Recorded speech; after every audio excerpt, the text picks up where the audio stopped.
Oh no. Yeah. I don't get it. It's okay. We get it. I was like, yes, Lord, come on with the cancellations. Ooh, we going in and now just kidding. I don't know if you know this, but I'm black. Am I good? He's with the best of them. And he's one of my favorite men to come emphasize. that entrance sounds like much more than who I actually am. My guest of honor is a Fort Worth, Texas native dedicated to putting God first, being a loving wife, and a present mother to her 2 sons. She previously served as the president of the Women's Council in Realtor Southwest Dallas County and served with the Women's Council on the state and local level for 3 years. She's an intercessor, a district clerk for the Tarrant County Criminal Courthouse, and she believes in justice. She released her book, Justice for the Family, which teaches people how to repair the breach in their bloodline. She has served as a realtor for the state of Texas for the past 10 years, and she has facilitated first-time home buyer seminars and workshops and anything you can think of for homeowners.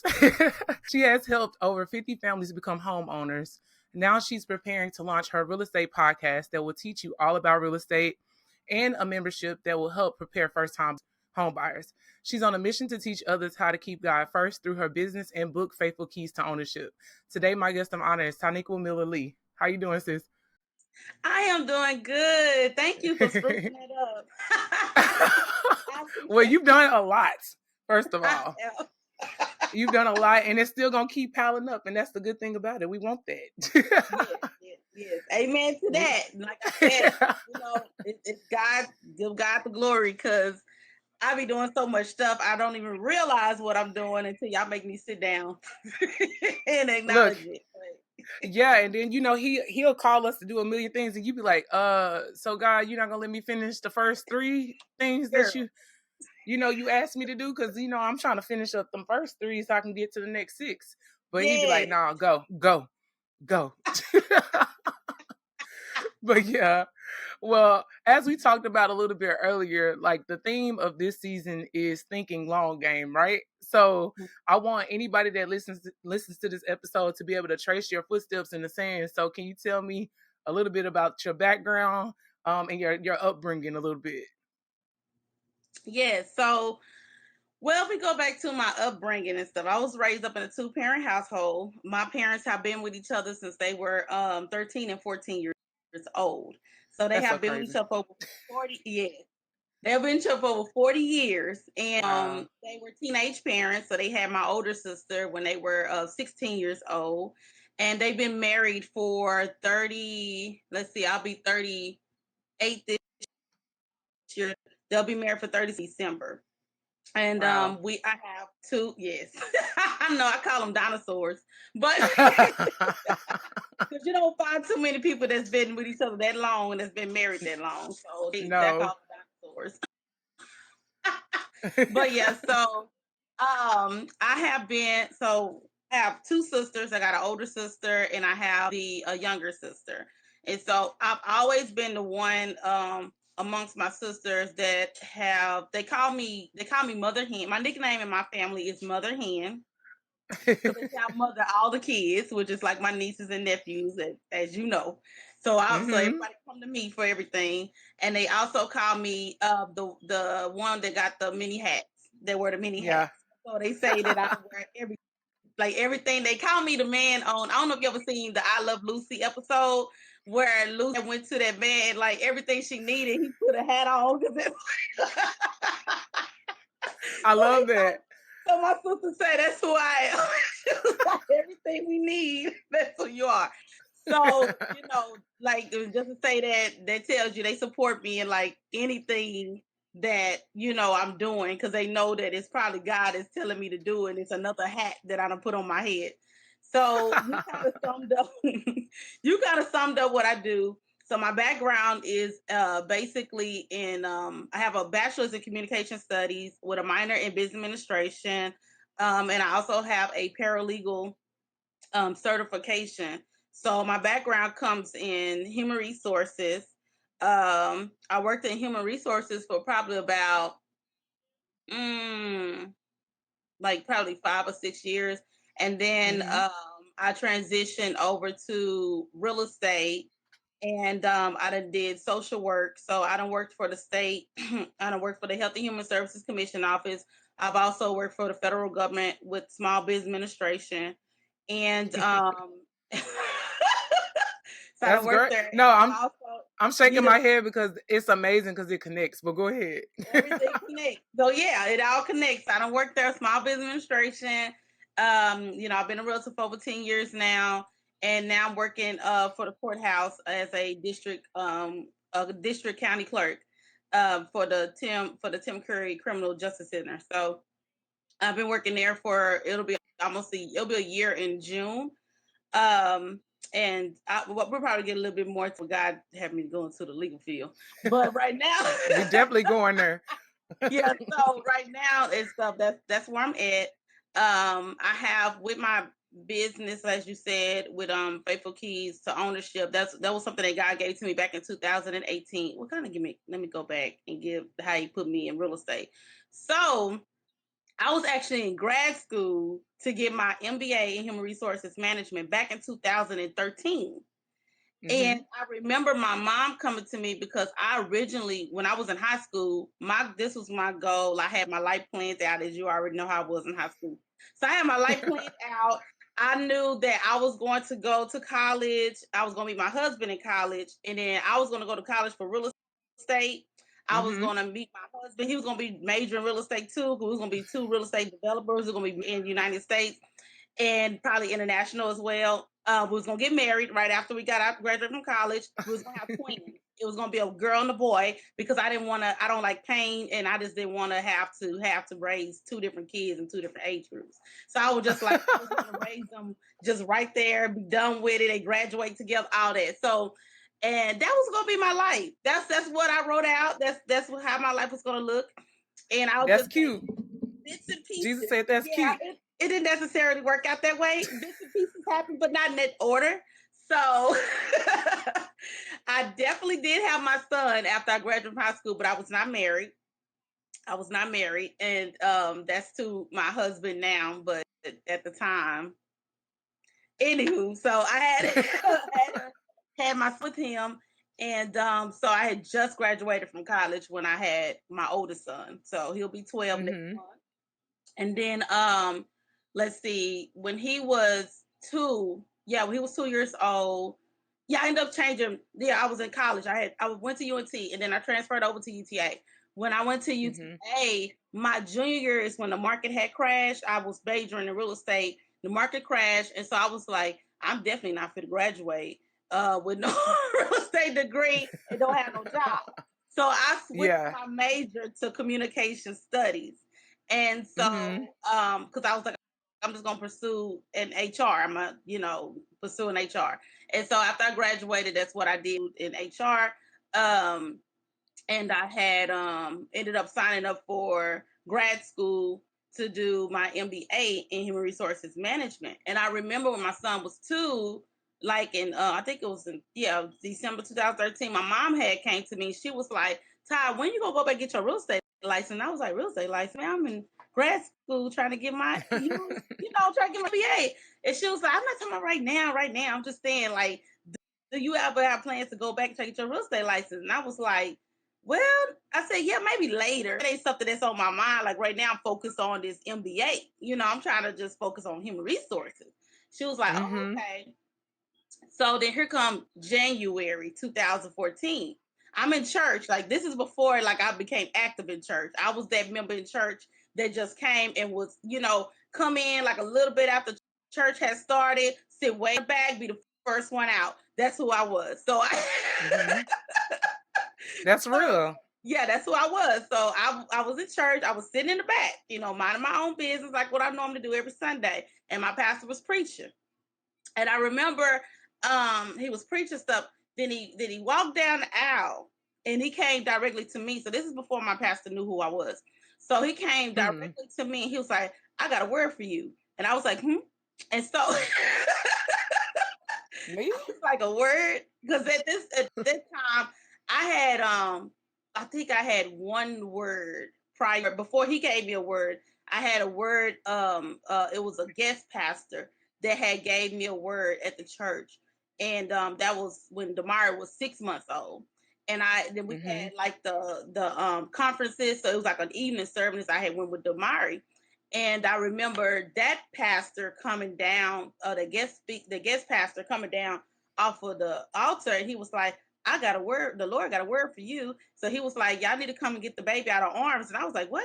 And so, because at this time, y'all got to remember, I was in church, but I wasn't like how I am now. Like I'm holy now, so I was like, right there in between, I'm still partying and still, going to church or whatever, but I wasn't completely there. So I was like, okay, you got a word for me. And he came up to me and he was like, he said, you are going to be the deliverer in your family. Through you, your family is going to be delivered. You're going to see them get saved. And I was like, And so he was he's like, now the enemy is going to attack you. He said he's going to attack you, but what's going to help you is you staying grounded in the word, and then you stay under the Lord. He's going to help you. He said, but yes, the enemy is going to attack you heavily because you're the person that's going to help your family be delivered. And I was like, I was like, okay, so here we go. That's 6 months, that's when Damari 6 months. We fast forward to Damari 2 years old. I get this word from my pastor come down to me, and like the Lord has a word for you. And I'm like, what? So so he walks me down, to the altar, and he says, I see you having your own business. He said, I see like this business for you, like a building. He said, are you in real estate right now? Do you have a interest in real estate? I said, no. I said, I am, but I wasn't trying to get into it like, right now. And he was like, because I see you have your own real estate business. So my pastor, he was like, he told me about that portion. Then he said, you're gonna be completely debt free in 5. He said you're gonna be debt free in 5 years. And I remember like taking off running. So I'm like running because I'm like, what? So I'm running around the building and stuff like that, running around the church. And as I'm running, people was putting money in my hands. And they put money in my hands. I think one person gave me a check, but this is as I'm running. And so once I got done with that, like, of course, church was over. One of the church members came to me and she was like, she said, one of the other church members, she wants me to give you her number. She said she wasn't here, but she was watching it online. And she wants me to give you her number so you could call her. And I said, okay. So, I called her, whatnot. And so she was telling me, so when I called her, she was telling me like how, it was a blessing watching my story and that the Lord put on her heart. She was like, are you in real estate right now? And I was like, no. I said, I'm actually in school to get my MBA. She was like, do you want to be in real estate? I said, yeah, but I thought I was planning on, because I've always been a planner.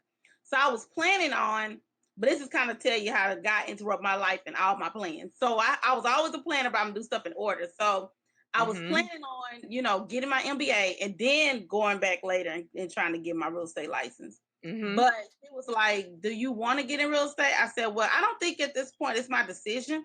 So if God wants me to get in real estate, that's what I'll do. I said, but I really don't know, what to do.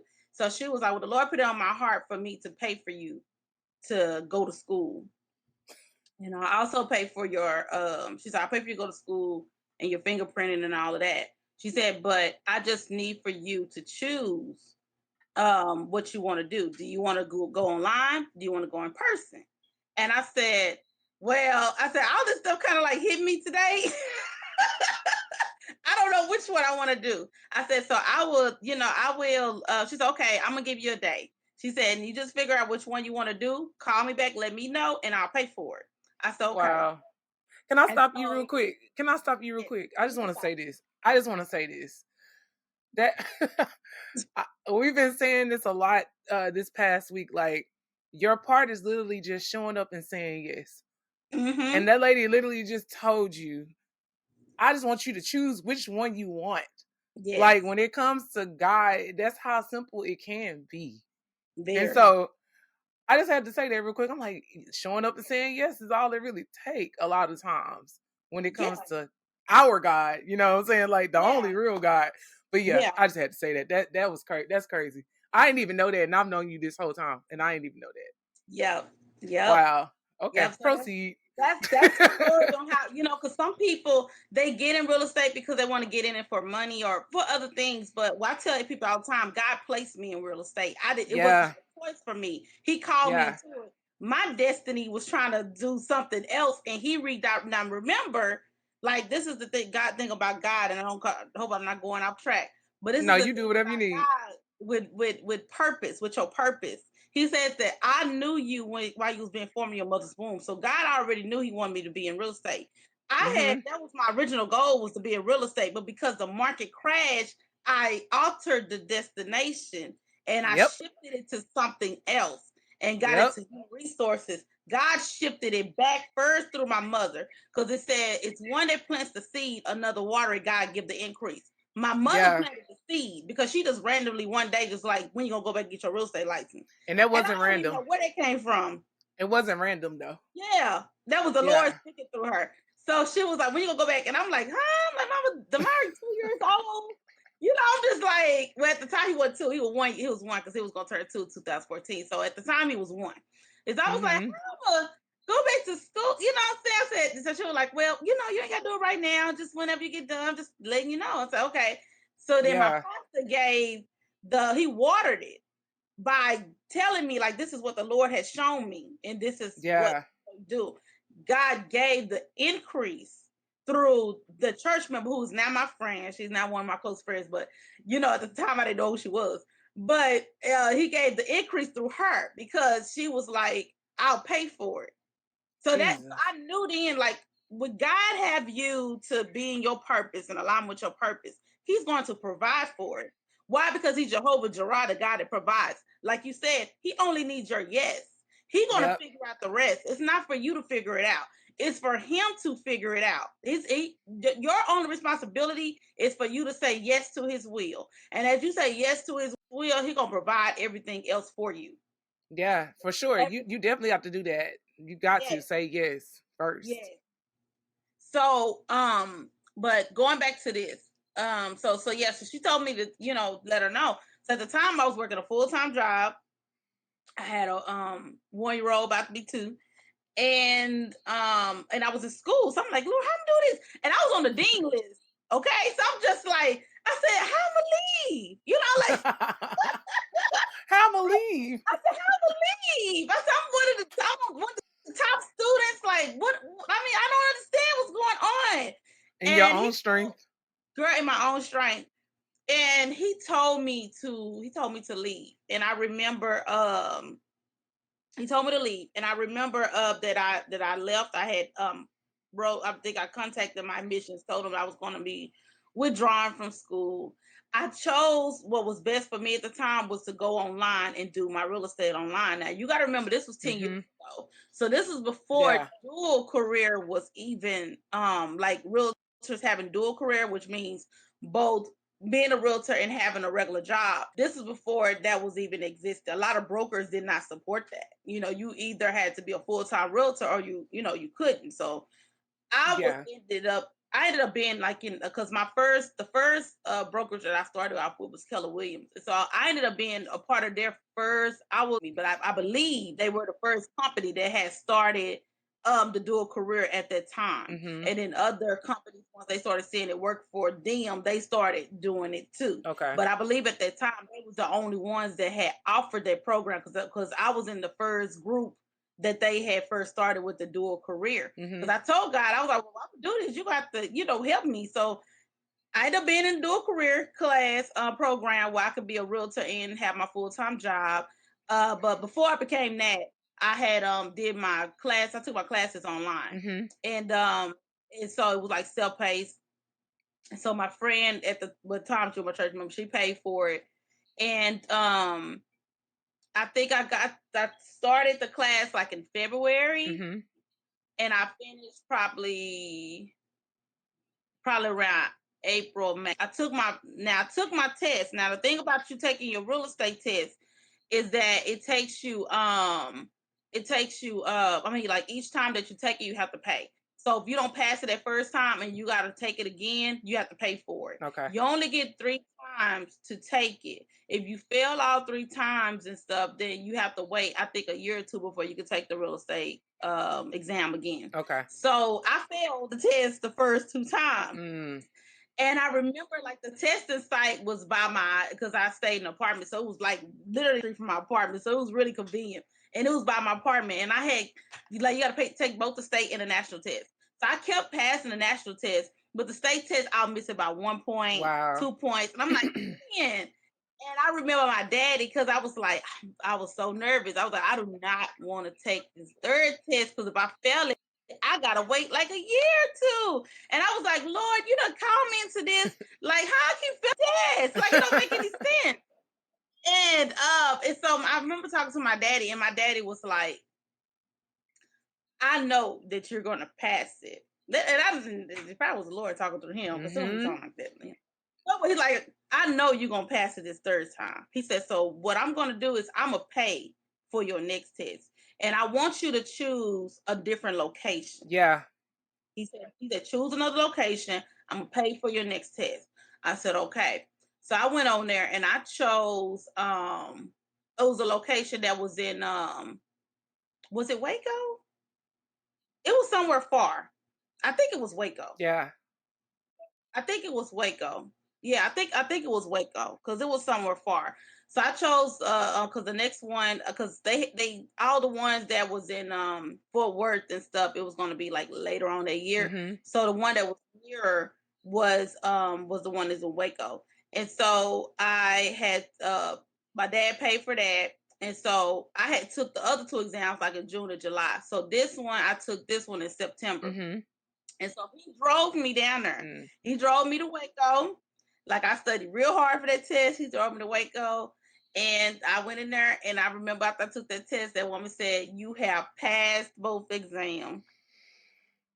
So my daddy was sitting in the truck the whole time. So I go outside, I'm like, up there and down. He was like, what happened? He called me Princess. He was like, what happened, Princess? I was like, man, you ain't gonna believe this. He was like, what? I said, I passed the test, That's so crazy. Yes, it is so crazy. But yeah, it's just and I got the test, so like it has just been a journey since then. That's crazy. It's been a journey since then. Yes, it's been a journey since then. But I remember like the Lord telling me, and like there's so many families that I have helped since then, because at first it went kind of really slow in my first year or 2. I know some people it goes fast, but for me it kind of went slow. Mm-hmm. And I started asking God, like, God, you want me in this? Like who am I supposed to be helping? What I'm supposed to be doing? Yeah. And that is when I remember year 2016, because it was going slow. And it was the day that my grandmother had passed away. And it was on, I had picked her up from the home. I mean, I picked her up from my house, and we went to the store.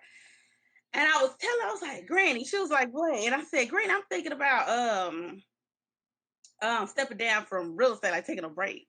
She was like, taking a break from real estate. My granny crazy. So she like, taking a break. Didn't you tell me that God told you to be in real estate? I said, yeah, God told me to be in real estate. Mm-hmm. And so she was like, so you want to take a break? I said, yeah. She said, no, you're not taking no break. She said, if God told you to be in real estate, that's what you're going to be in. And I was like, okay, yes, ma'am. So for real. And like, later on that day and stuff, that night or whatever, she passed away. So I knew that was God. So I made it a point. I was like, okay, Lord, you had that message through my granny and stuff, so it take off from now. Yeah, yeah. And like, yeah, so like after my granny passed away and stuff, that's when he started, like after she passed and some other stuff, that's when he had called me to him. And I remember going to my mentor, Tiffany Montgomery. I didn't know her at the time, but I remember going to her her Millions conference, and it was in Chicago. Mm-hmm. And I remember trying to ask everybody. I asked everybody want to go with me. Everybody had something to do. Nobody could go with me. Mm-hmm. And I was like, I ain't never flown by myself before, and I've never been to Chicago. And then people, and like she was having the conference in January. Now, if y'all know, in Chicago, it's like blizzards in January. Yeah, so I'm like, I'm used to Texas weather. So I said, I'm used to Texas weather, and so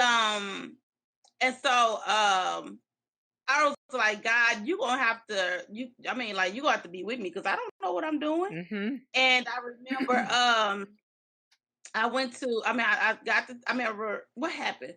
She said, I was on one of her lives, and this one she was on Periscope, and she was like, 'cause people was complaining about her having the conference. It was her first time doing the conference, so this was the very first Millions conference. Wow. And she was like, people was complaining about her doing it, in January in Chicago, and it was like, what if it be a blizzard, we get snowed in, all this type of stuff. And she was like, look, if the Lord this is a destiny altering move. She said, if the Lord tells you to go, then you need to go. It's not for everybody. It's only for some. And so she was like, if he tell you to go, then go. And so I was like, man. And I remember trying to ask my cousins, my friends to go with me, and everybody had something to do. Nobody could go. And I talked to my mom before I got the ticket. I told my mom, I was like, I listened to this young lady on Periscope. I said, I don't know who she is. I don't know who she is. I don't know who she is, but she sound cool or whatnot. And so I told mama and stuff. I was like, she sound cool. I said, but she talking about like she doing this Millions conference. She said it's gonna be like a destiny alter move. I said, but I feel like I want to go, but I don't know like what to do. She was like, did you call your sisters and cousins and stuff like that? So they want to go. I said, yeah. Everybody said they couldn't go. Mm-hmm. There's something to do. So she was like, I don't know. She said, well, if God tell you to go, then you just need to go. The next day, the very next day, I remember it was church. And so I didn't go to church. Mm-hmm. I watched it online. The message was go. And my pastor, I remember what he said. He was talking about, I think it was Joshua that was scoping out the land but had milk and honey. And he was like, sometimes God is going to tell you to go somewhere and you have to go by yourself. And he said he's having you to go there to search out the land for milk and honey so that you can come back and tell everybody else. He said, so when he tells you to go, you need to go. Yeah. Don't wait. Don't hold it. You need to go. And so I told my mom, and I was like, well, I guess you got to go. Yeah. Yeah. So I bought the ticket and I told God, like, God, you're going to have to let me know how to do this the rest of the way. Yeah. And yeah. And so he showed me what to do. I bought the ticket. He gave me, the flight. I was able to buy the flight ticket, share a room with someone else that was coming. So I didn't have to spend all my money. What else happened? I met a friend that was like she's my friend now, but at the time I didn't know her, but she took the same flight that I did. And we just ended up like talking and we realized we was going to the same place. And so look. And so I ended up sharing the Uber rides with her. So we ended up splitting our Uber fares. And girl, it was like everything, like literally everything was provided for me there. Everything. And you wasn't in a blizzard. Even down to the food. Yeah. Like I was meeting friends there and like me just meeting them there. I didn't have to pay for my food. They was like, I got it. And I was like, what? Like that's crazy. I mean, these are people that I had just met. Yeah, I had literally just met them. But I could go into some more stories, but yeah. But anywho, to go back to this with the real estate, yeah, God called me into this. He had me to launch my business, Faithful Keys to Ownership. Now, when he had me to launch my business, I had nothing to sell. He just told me to pay the LLC for my Faithful Keys to Ownership. This was April 2018. And I'm like, Lord, what am I do? Because I don't have nothing. And so he was like, just get the LLC, and I'm gonna give you everything else. And I also want you to purchase the vendor table at Millions Conference 2018. So which actually happened in Dallas. And so so I purchased the vendor table, I paid for my LLC, and I had no products. None. No That's products. crazy. Yes. So so we fast forward. The Millions Conference is August 2018, right? So we go like a week, like literally, I think it was a week or a couple of days before Millions Conference. And I was like, Lord, what I'm gonna do? Because I got a vendor table, I got nothing to sell. And I tell you, girl, he gave me this image, like literally, and I'm trying to figure out if I still got it. But he gave me the image of the t-shirt. And he showed me how the t-shirt was gonna look. So he had justice spelled out in all caps. And then he had a scale, like the justice scales right up under it. And then he had Deuteronomy 16 and 20. And it says, and if you read Deuteronomy 16:20, I think in the NIV version, it reads, follow justice and justice alone, so that you may inherit the land that the Lord has promised you. So that's all he showed me. So what I did was, at the time and stuff, I didn't know anybody did t-shirts. So I had asked a friend, I was like, do you know anybody do t-shirts? She was like, yeah, I know this one girl that does it. And I said, okay. I said, can you have me to get a number? So I talked to her and I'm gonna explain this image to her. So the girl and stuff, I don't know. I guess the Lord had blessed her hands, because I gave her the image. I sent her a picture of a girl. It was just like, I ain't no artist like you. It's like a t-shirt, and it had justice. Play me in the sketch. It had justice with some little scales. Yeah, like Damari didn't know. Damari actually draw better than me, so I ain't gonna say Damari. I don't know, like it's like one of the kids did it, but it had little scales on it, and I told her, I said, they got the scripture. She was like, oh, okay.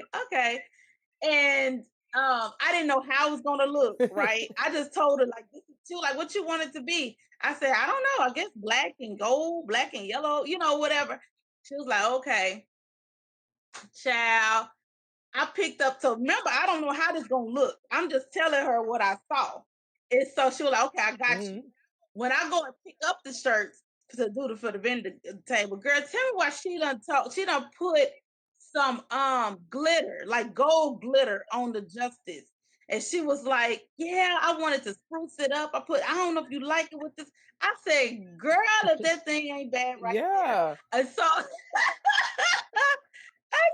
I love it. And so, girl, I had it in white and gold. It was black and gold.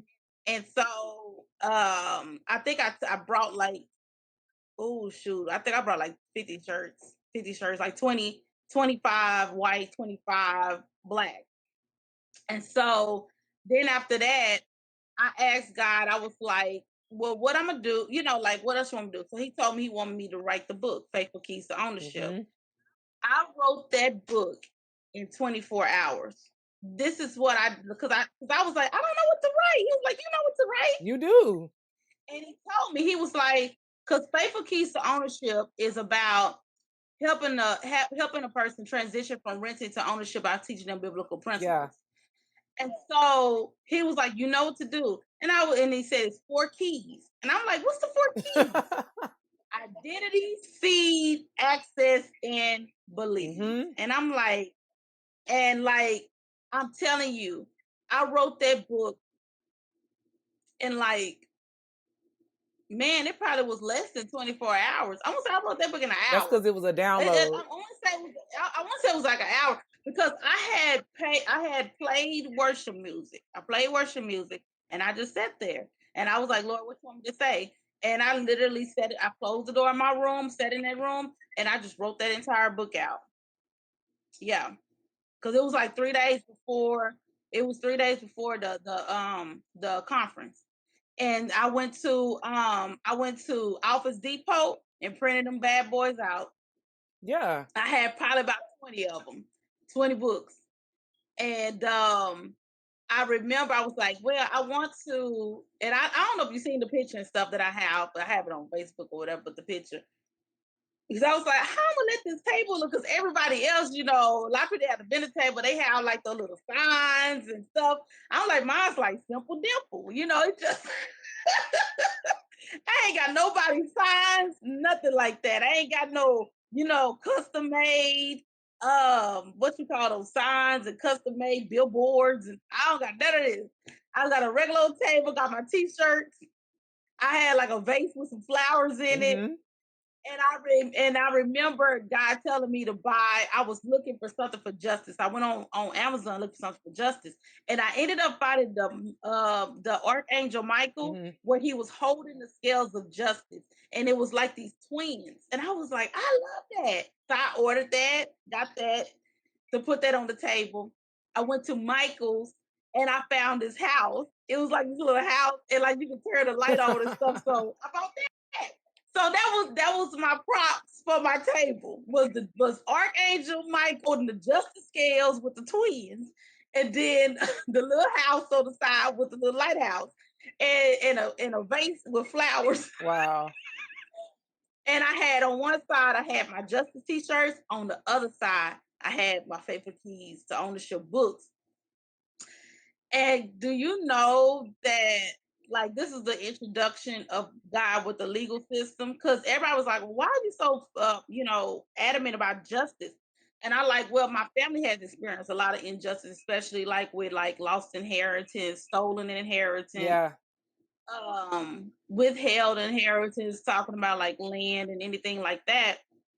And I said, I'm just a big pursuer that, as that we need our inheritance. And it's so much stuff. And then like from me just doing that, pursuing that for my own family, I found out just from connecting with so many different people. Because one thing about Millions Conference is that it connected us with a lot of people from everywhere. We had people that was from national, international, connect Canada.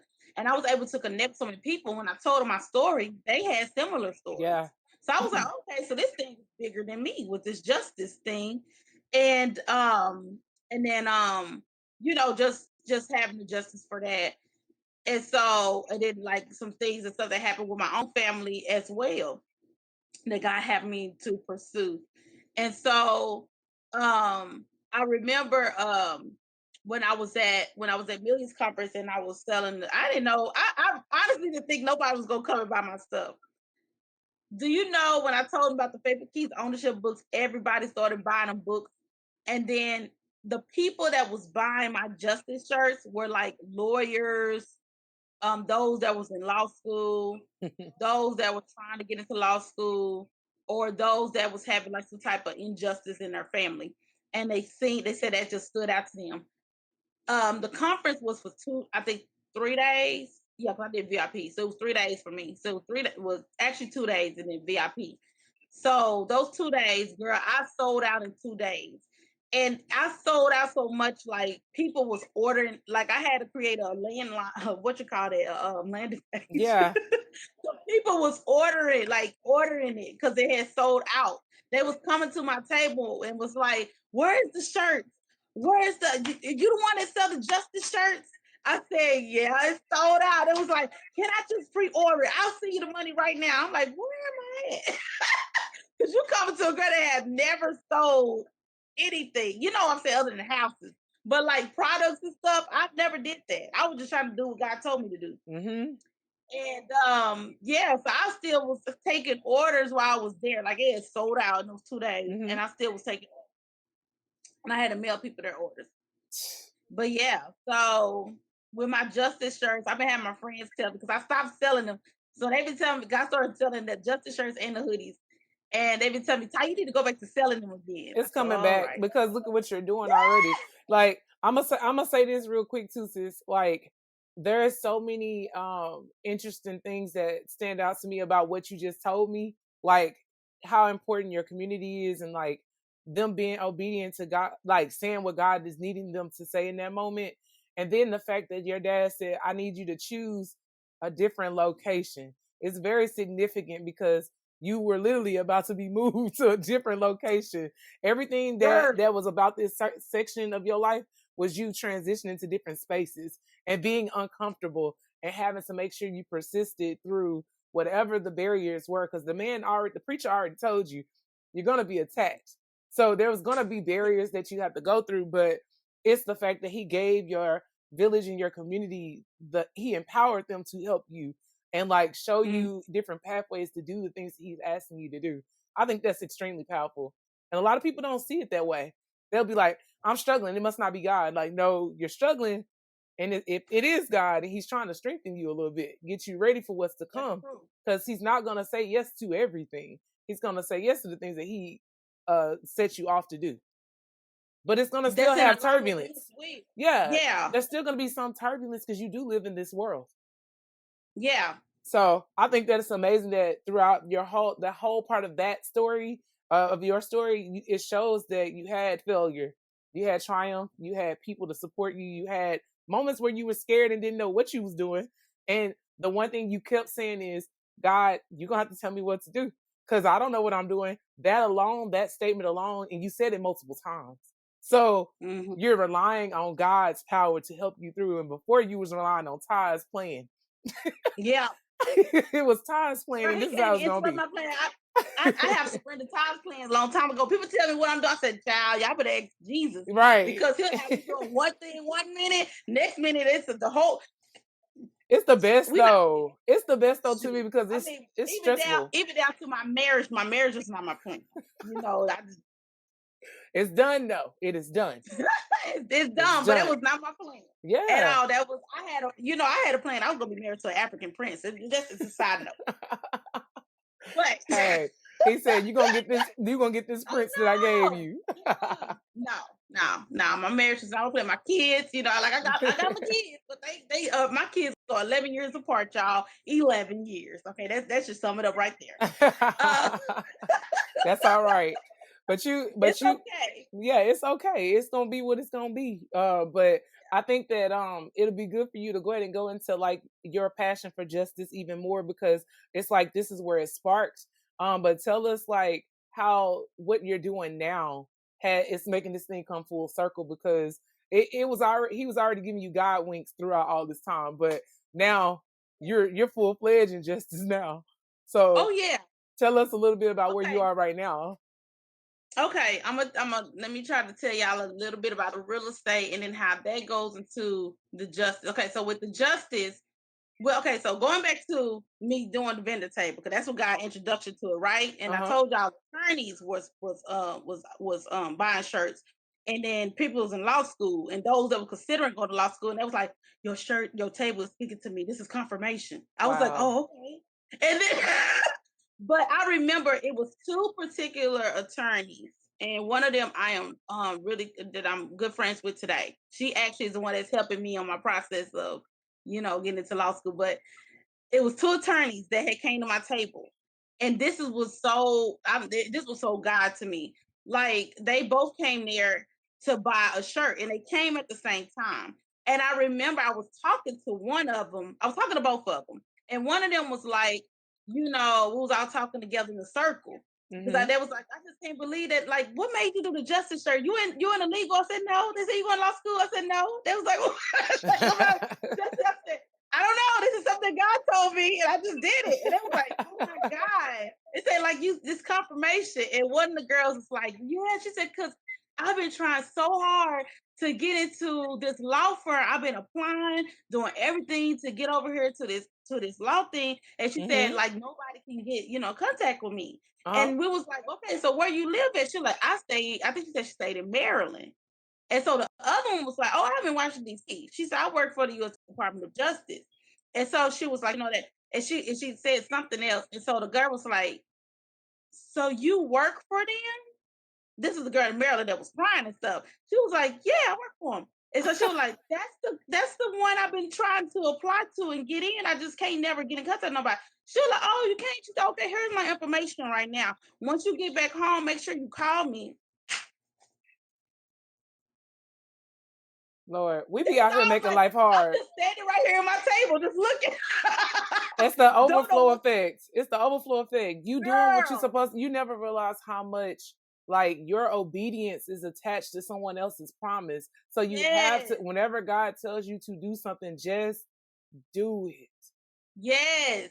Because you don't know how it's going to impact those around you, your life, your family, everybody. Like it's just, it's worth doing it God's way, because there is a type of ease that comes with it. You feel at peace a lot of the time, even though you might be a little terrified. You're going to still do it, and you're going to feel at peace about it, and it's going to flow. It's not going to be like you trying to force it. Like, Yeah. man, that's amazing. When you go with God, he definitely blows on it. Yeah. He definitely approves it. But you have to make sure that you're doing it with God. You got to make sure that you know the voice of God. That's why I tell everybody all the time, it's good for you to stay in your word. Like, yes, go to church. I'm a firm believer church. Church is the bride of Christ. I am, an active member in my church. I'm an intercessor for my church. Yeah. I'm not just an intercessor for everybody else too. I'm also, for my church as well. So I'm a firm believer in going to church. However, I also believe that it's important that you are doing the work outside of the four walls, because we are the church. We are the church. Mm-hmm. So yes, you do your job, but you're supposed to do it at church, but you also, because how can you better help your pastor, your first lady church members, if all you're doing is just in the four walls? You need to be able to do things outside of the four walls that's going to bring those in that's out in the world and stuff to get to church. When you follow the walk of Jesus, when you read in Mark, Luke, Matthew and stuff, Jesus wasn't in the four walls. He was outside with the sinners. Jesus was outside. He was outside with the sinners. Like he was in the four walls, because what good is he doing just teaching to y'all all day? He's trying to bring the lost souls in. He said he left the 99 to get the one. Yeah. And so that's what he's trying to do. So that's our job as Christians. When people ask me, what's your purpose? My purpose is to heal the sick, raise the dead, cast out demons. You know what I'm saying? That's our purpose in general. Make disciples. Yeah. Go make more disciples. Yes, go make more disciples. That's what God wants us to do. If you look at the pathway of what Jesus did with his disciples, it was to prepare them for his absence. Yeah. So that when he leaves, he's going to send the Holy Spirit.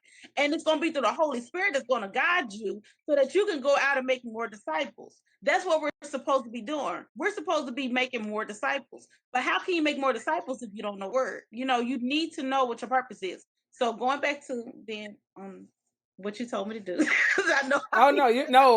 That's necessary. That's what I want. I want you to share that, because you even laid the baseline earlier saying, I wasn't always in church like this. I went to church, but I wasn't active. And you can see the growth as God started working things in your life, how you were able to grow and get closer to him like that. These things happen for a reason. Yes.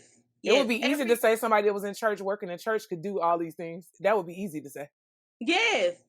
So it's important for us, like I said, it's important for us to have our own relationship with God. I encourage everybody. I teach my kids.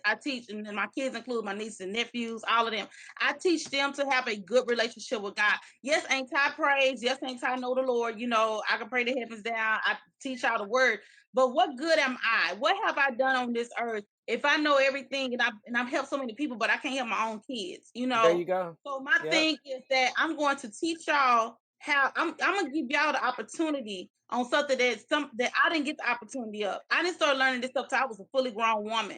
But y'all had an opportunity to learn all of these things about God, to learn how to have your own relationship with God, to study your word, to not go to Anti when you go into trouble, but go straight to God, because that's what I do. When they come to me, Anti, this is happening, I say, pray. No, okay, you need to go pray first, but you come to me. You know what I'm saying? Like, to teach y'all what to do. So that because Auntie ain't gonna always be here. You know what I'm saying? Right. Mama not gonna always be here. Granny ain't gonna always be here. And one day y'all are gonna be the praying mothers and the praying fathers. You know what I'm saying? One day y'all gonna be the praying husbands and the praying wives. And I want to make sure that y'all are equipped for the spouses and for the children that y'all are gonna have. Because I haven't done my job if I haven't taught y'all that. So it's important, and even I do that with my friends. I teach them like, y'all better know this word. Y'all come to me be like, Ty, can you do this? I said, yeah, but have you went to the word? Because I'm Ty just a gonna, person. I'm gonna help you, but sometimes Ty gonna give you an opinion. Y'all don't want to know my opinion. Y'all need to know God. What did God tell you to do? Not Right. what I said to do. Y'all need to know what did God tell you to do, because my opinion may not be what the Lord wants you to do. You know what I'm saying? Right. So you need to know how to hear God's voice for yourself. You need to know I'm how a you're a person too. Like what people have to realize is that you can't. I'm not saying that anybody's making you an idol, but I'm saying that don't make me an idol in your head, because at the end of the day, like, I'm just a vessel releasing what God is telling me to release. Yes. So it's important, and everybody has that option to be there, because that's what we've been called to be anyway.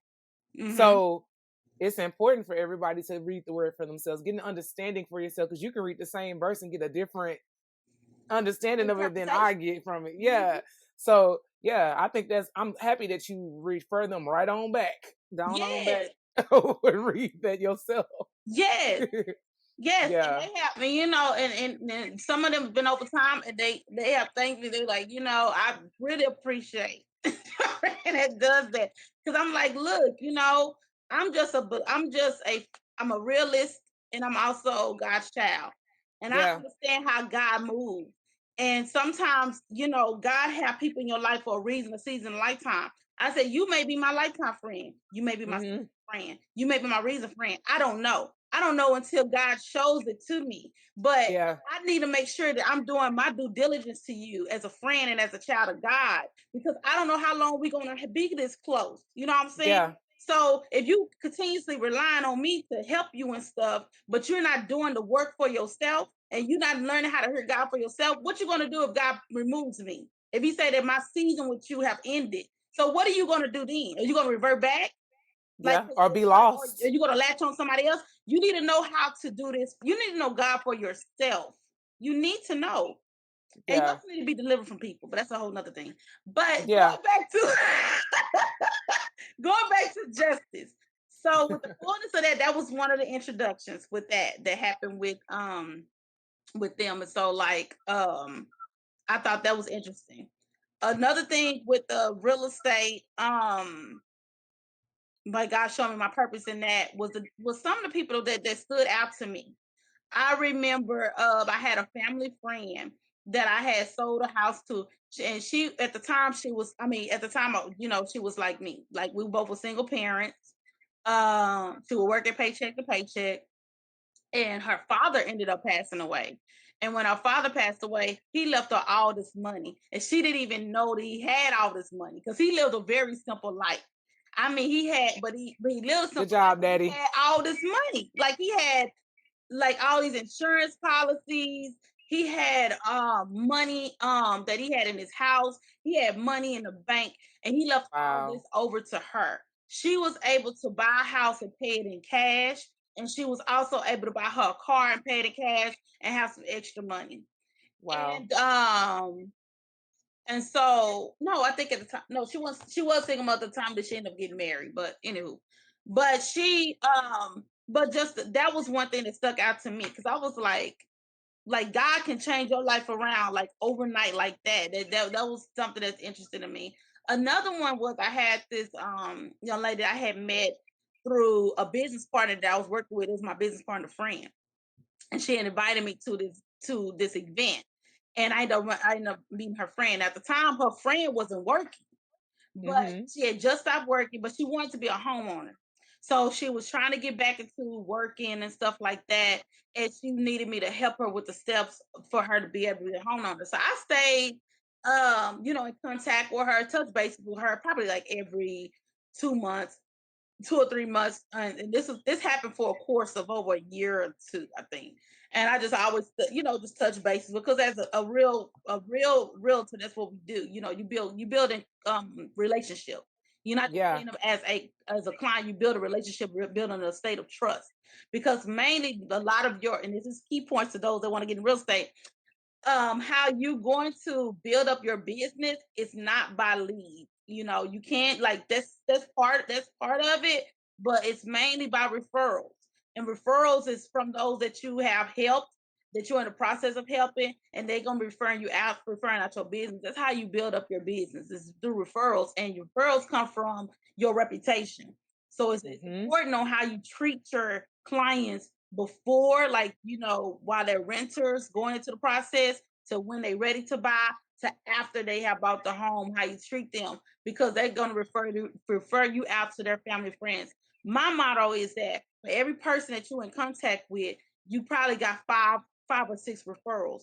And the reason why I say that is because if you're talking to them, 9 out of 10, you're communicating with them, especially if you're communicating with them on my phone, you probably got them on a they probably got you on their speakerphone. So they're probably around their mother, they could be around their friends, they could be around their husband, they could be around their children, you know what I'm saying?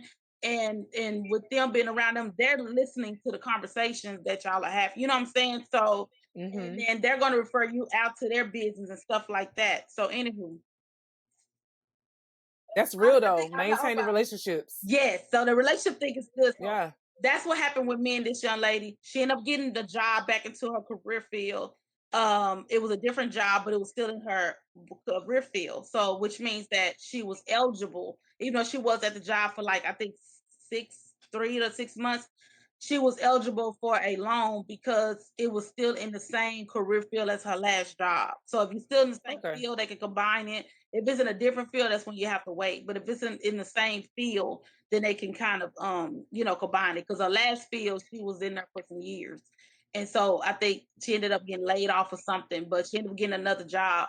And so she called me and told me, like, I got another job. I'm ready, start the process. I was like, okay. So we did all that. She did get approved for a mortgage loan. And I started off on the process. I remember she was the first one amongst her siblings. Because for some reason, God always sent me with the bloodline breakers. But anyway, she was the first. Because that's what you were born to do. Yes, majority of the people that I'm helping, they're the first one in their generation to buy a home. So she was the first one amongst her sisters. She wasn't from here. I think she was from Louisiana. So she was the first one amongst her sisters and brothers and stuff to buy a home. And, what I noticed is that with real estate, when people becoming homeowners, a lot of them deal with, like, it's a spiritual thing because it is a transition. You transitioning from another realm. You're transitioning from a realm where you depend on people. Because in Deuteronomy, I think it's Deuteronomy 8, and it tells you that you're the head and not the tail, you're above, not beneath. You are the lender and not the borrower. Okay, so to be the lender, that means you have to be an owner. If you are a borrower, you're probably a renter. So you're a renter, that's what you're used to. You're used to borrowing stuff. You're used to depending on somebody else to take care of everything. You're used to all of this. When you are an owner, you step into a whole nother transition because now, instead of you waiting on the landlord to fix this and fix that, it's up to you because you own it. This is your stuff. This is your castle. You have to take care of it. So that's a whole nother realm. That's a whole nother mindset. That's a whole nother level of responsibility that a lot of people isn't used to. You know what I'm saying? Go over to marriage, but I ain't finna go over there. But it's a whole nother responsibility that people ain't used to. You know what I'm saying? So that goes with renting. Yeah. So I could see the things in people, like when it's time for them to buy, like they would literally be excited, go through the whole entire process, and it would get to the closing table and they'd be like, I can't do it. And I've seen it multiple times. And I believe that's when God had me to write my book, because I started seeing it so much. I was like, what is that? And they'll literally wait until it's time to close. And they'll be like, I can't do it no more. I don't want to do it. I don't want to close. I want to pull out. And I'll be like, what? Why do you want to pull out? Like, I can't do it. I can't afford it. I can't do it. And I couldn't understand what it was. So I went to God, and God was like, it's a spiritual thing. And so she was probably like, at that time, she probably was like my 5th client that had did that. Like, we went through the whole process, looking for houses, found because I said, what do you specifically want? And so she was like, I said, don't tell me, like, we're not gonna be going all these places. Like, tell me what you want. She's like, I want a new house. And we're not about to be going all these places. We're not gonna do this. We're not gonna do this because you're wasting my time. You wasting your time. We wasting the listing agent time. We wasting you wasting That's time. what you never. We're not gonna do We're not all supposed to this. be doing all this. You gonna tell me exactly what you want. That's why I have people to, one of the things that I had everybody do was dream with God. And I do this with my clients. I want you to dream. That's one of the first things in my book. You're gonna write a letter to heaven. What do you specifically want? Not what you can afford. What do you want? And how do you want this it ain't to go? about affording Yeah, it. because I Yeah. can't help you if you can't tell me what you want. You know what I'm saying? And not even saying that it's me helping, it's gonna be God. I'm gonna submit it over to God and let God do the rest. But I need you to tell me what it is, so when I present it to God, I know what to tell him. So Yeah. she told me specific. So I said, so come on, you got to tell me exactly what you want. Cause we done went to a regular house. We done went to all these, these new build. She was like, this is what I want. I want a new build. I want it to go this way. I want it to be within this price. I said, okay. I said, I think I can do that. Now I can work with that. You know what I'm saying? So I go and I talk to God about it. And I asked God to send us the right way. So he sent us to some builders, right? And I remember it was one house I sent to her. She said she wanted to see it. It was a new build, right? So we go to the new construction home to go look at that new build. When we get there, the sales agent say, "Oh, I didn't even know, but this house, they already sold it. They already sold it to another client." We was like, "But that's the one y'all said was available on the MLS." And he was like, "We just sold." He said, "But it's okay. We have another house that's similar to it. And it needs to close, it needs to get under contract by the end of this month." So the end of the month would have been like I think the following week. And he said, if it gets under contract, like if y'all get it, he said it's just like this one. But if you get it under contract by the end of this month, he said, well, we're gonna take $100,000 off. I like You know what that. I'm saying? $100K? We're taking $100,000 off. It's gonna come with a brand new wash and dryer. It's gonna come with brand new appliance. Like these are the type of appliances. There was something else that it was gonna come with. The And upgrades. we're also gonna give a buyer incentive where we're gonna take like $2,000 or something off of the closing costs. So I said, well, let us go over there and go look at it. So we go over there. Let's go look. We go look at it and stuff. And so she loved it. She had her dad there, and I think like her sister. So we went and looked over there. They loved it. Everybody loved it. And so she was like, okay. And so he said, you want to get on the contract like today? So she's like, yeah, we can do it today. I think that house was like 300,000. So they took it out. So it ended up being like 200,000, I think. So it was, yeah. And then it came with all the incentives and stuff like that. So they told, and then they told we'll take $2,000 off, right? So we get all the way down. So she on the contract, we're good or whatever. We know closing gonna take place within 30 days. We get literally to the night before closing. She calls me and she's like, I don't want to close. I said, why don't you want to close? She's like, I'm looking at the numbers. I'm not going to be able to afford it. I don't know if I can do it. I said, what made you think that? You already knew the numbers and stuff. I said, let me tell you something. God has brought you this far.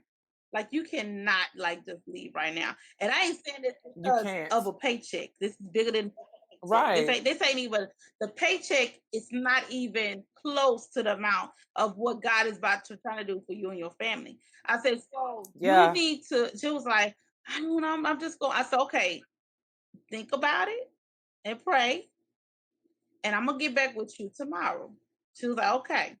You know what I did? I went to the courts of heaven that night. I was like, this girl gonna close, okay? Because this is something that's big for her and her family. I said, she's gonna close it. Ain't no way God gave you all these incentives and all this stuff, and then you don't finish through.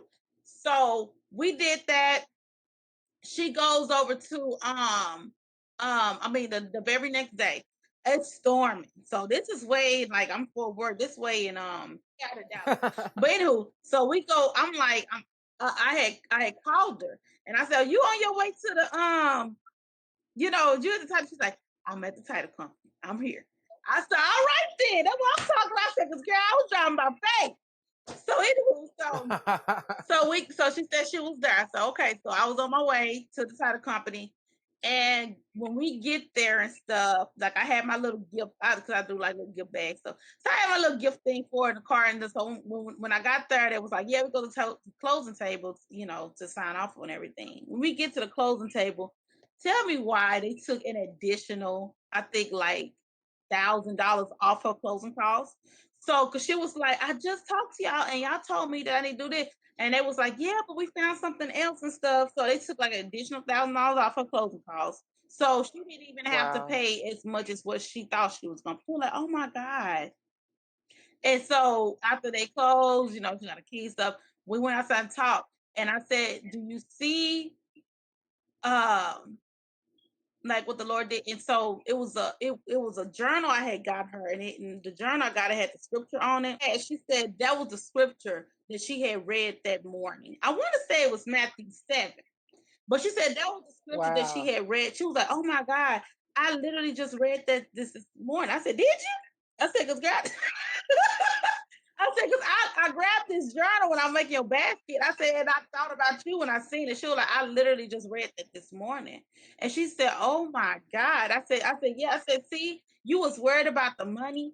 And look at, because of your obedience, because of you saying yes, look at God. I said, he took $1,000 off. So now you got $1,000 saved.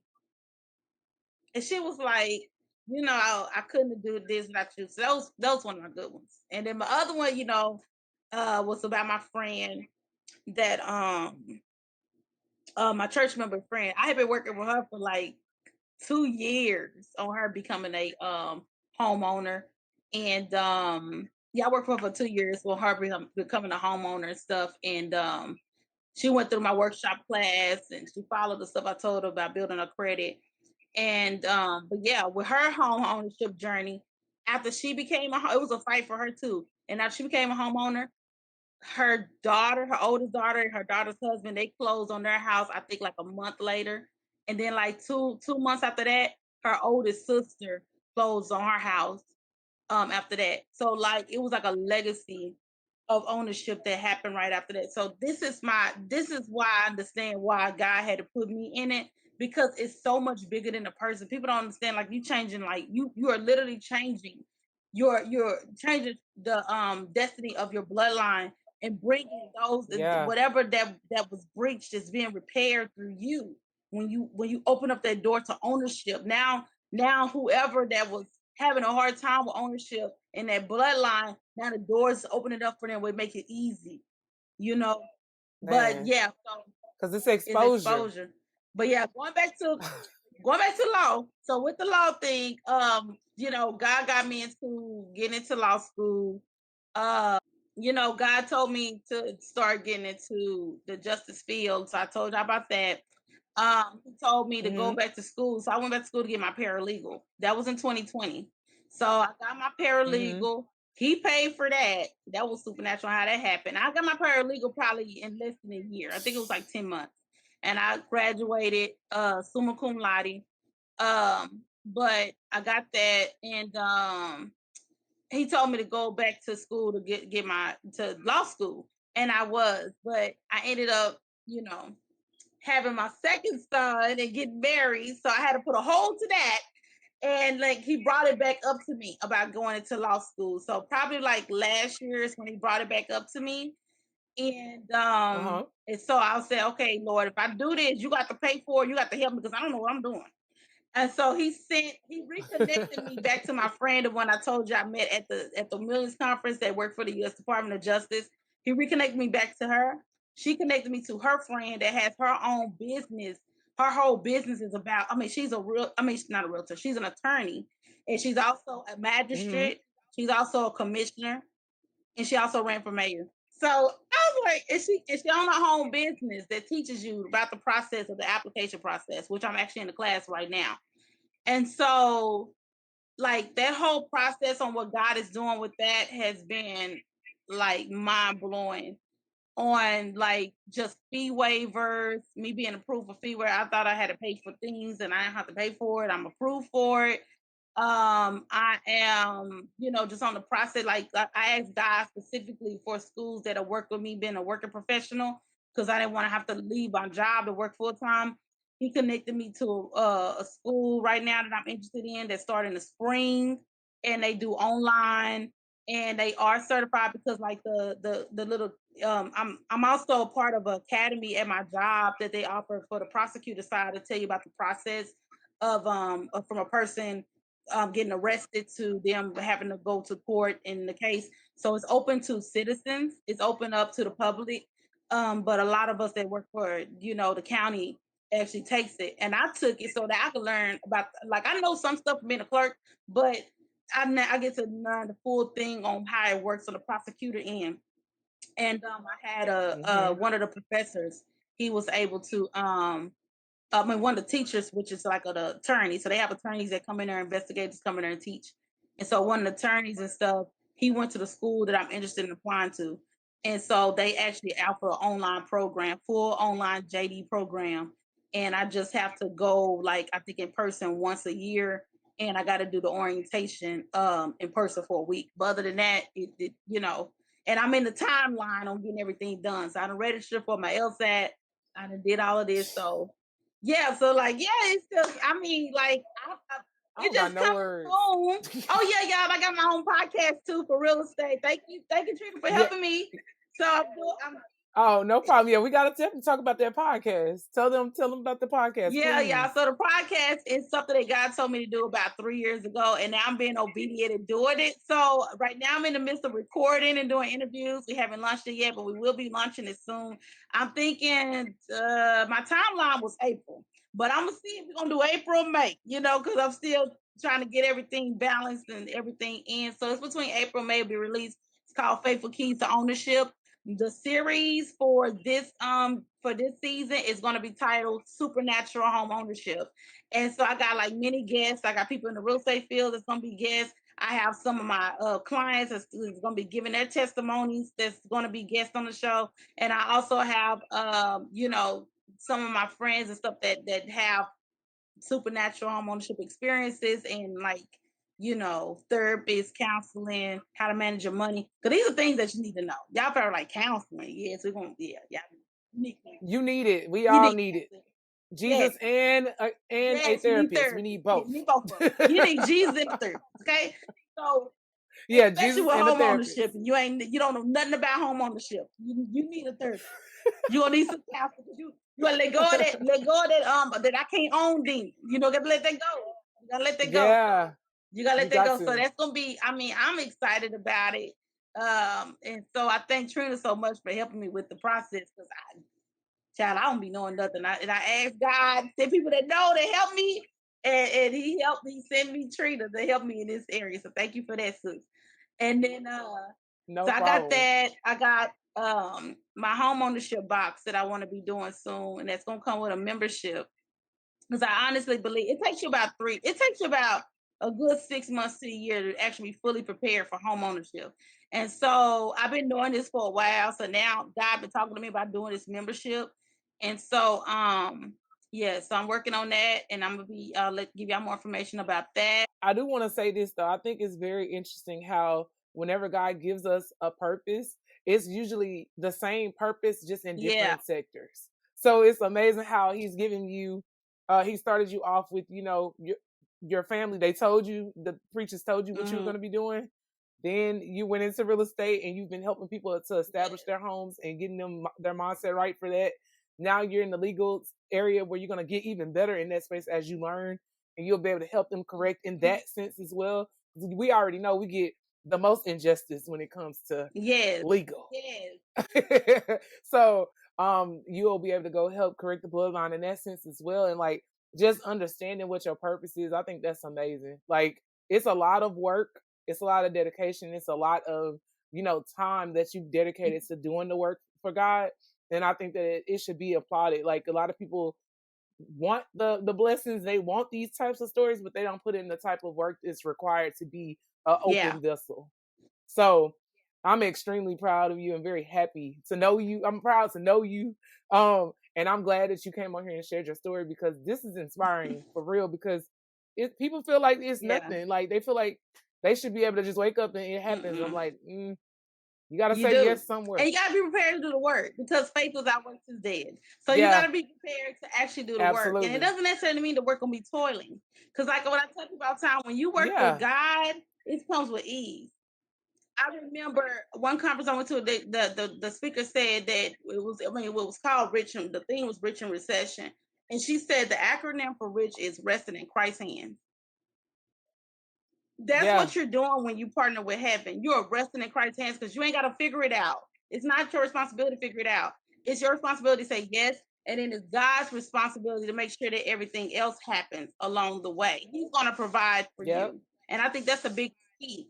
And so Yep. my thing has always been for the working mom, the single mom, because I've been in all different phases. I have been the smart one, the athletic one, I've been a working mother. And now I'm the working mother and wife. You know what I'm saying? The working mother of multiples. Yeah. One that's about to be 12, another one that just turned 1. You know, and then how do you Yeah. balance all of that while going to work, going to school, being a realtor? How you do all these things? It's because they were like, I can't do it. I'm only one focus. I said the devil is a liar. God has created his children to be multitaskers. What you think that all these people in the Bible was doing? You think they was doing one thing? He said we're Yeah. supposed to have at least 7 streams Yeah. of income. That's in Ecclesiastes because you don't know what is going to happen to this land. And y'all learned that during COVID. You need to have more than one source of income. The devil is a liar if he tells you only supposed to just have one. No, you already a multitasker when you're a mom. You just need to know how do you put that same amount of energy that you do with multitasking, balancing things out with your kids and going to work and stuff, and do that for a business that God has told you to do for you. How do you work that out? That's what you need to know. And it's all just sitting down planning with God, and you sit down and plan with him, he'll show you what to do. And 7 streams don't mean 7 jobs. So, like, let's make that real clear because people think that they got to have multiple jobs, like, I mean, a million jobs, and that's not the case. So it just comes down to you, like you said, partnering with the kingdom, partnering with God, and he's going to show you and order your steps. Like and you can feel it when it's God because you know you can't do this in your own strength. Like, you know, it's almost like it's comical the way stuff happens. You be like, oh, for real? Oh, like it's like that. So it is smooth in a sense for real, and you feel at peace. Like, so I would say if you are a person who tries to manipulate your situation, or if you try to like make things happen a certain type of way, the minute you release and give it to God, you will see the difference. It's gonna be completely different. Yeah, completely different, you're right. so. And that's why I tell people, like with me being, like you said, it don't have to be 7 different jobs. Like I'll use me as an example. So I'm in real estate, right? So real estate, that's one source of income from just doing, buying, selling houses. That's a source of income. From my real estate, I have my Faithful Keys to Ownership business. Okay, from my business, I can do multiple things. I have my books from my business. So I'm getting money from that. That's another stream of income. I could do my workshops from my business. I could get money from that. That's another stream of income. I can do my membership through my business. That's another stream of income. If I want to, I can make my podcast and where I get money from that business. That's a 5th stream of income. I can, and you are, and then, I do investments in properties and stuff. Invested in properties, rental properties. My own buying properties. So that's another stream of income. 7th stream of income. I can invest in like stocks and stuff like that. That's 7 streams already. And I can add more, but that's just 7 streams just from one place, which is real estate. We haven't even talked about me with my job. That's an 8th stream. We haven't even talked about like when I get into the legal field. That's a 9th stream. You know what I'm saying? So, it's so many. And I think people overthink things and they don't think like, okay, like I could be a speaker engagement. That's another stream of income. It's so many different things that you can do. And when you think speaker engagement, oh, I got to be in front of a person. No, you could do this. Be online and then be a speaker on somebody's online conference. You get paid for that too. So it's just people, we just have to stop overthinking and just allow God to do the work. That's it. Yep. Stop thinking and implement the Faithful Keys to Ownership. So go ahead and give them those one more time. The Faithful Keys to Ownership is 4 keys. The first key is identity. The second key is seed, which is your money. The third key is access, and your fourth key is believe. So that's once you get all them keys and stuff, you ready for ownership. You are ready for ownership because now you have all your keys. That's not just That's in in real life. estate, that's in life. So I had to help her restate those. Well, since I really appreciate you, thank you so much for your time. Like I know you busy. Clearly, you busy. So I appreciate you giving me your time, and I really do pray that this helps somebody to know that they can do exactly what God is asking them to do. I do midnight prayers on Facebook every Friday night. And I'm joined with my friends. So I have like 4 of my friends that we're covering every single day of the week. So, I'm doing it Friday nights and then my friends are doing the other nights. But today I will be on, we'll just say I cover on Friday nights and they be on every single night. So we have a flyer that's out. If you go onto my page, follow me on Facebook, Tyniqua Miller, and I pin post the flyer. It has everybody's picture, their names, and the dates that they're going to be praying. So if y'all can't catch it on my day, you can always go back and catch the replay, or you can catch it whenever that they are on. So we are covering the land of prayer. I'll make sure I put it in the caption. And we say it on the wall. So y'all can follow me on Facebook. You can follow me on Instagram at Tyniqua Miller. I think it's Realtor. And then you can follow me on YouTube at Tyniqua Miller Realtor. So I'm going to add the Lee, y'all. My last name is Lee, too. So my husband be like,